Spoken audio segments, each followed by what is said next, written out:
Welcome to The Last Breakfast. Please enjoy the video. Open 110. 5 Oz can and pour contents into a microwave-safe bowl, then scrape the can with a spoon to get all the solids. Add 1/4 cup cold water to loosen thick broth so it heats evenly, and stir gently to combine. Use a microwave-safe lid or plate to cover the bowl loosely to trap steam while preventing splatter.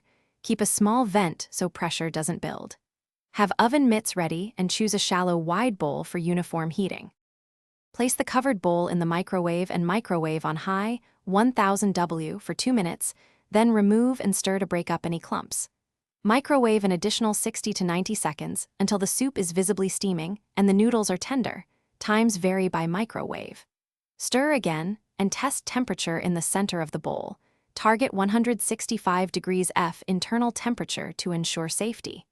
If not hot enough, continue heating in 30-second bursts, stirring between each burst to avoid. After the final heating, let the soup rest covered for 1 minute to finish heating through and allow flavors to meld. Stir, taste, and adjust seasoning with salt and pepper. Add a squeeze of lemon or 1 tsp hot sauce for brightness, or sprinkle 1 tablespoon chopped parsley for freshness. Serve in a bowl with a napkin and optional crackers or toast.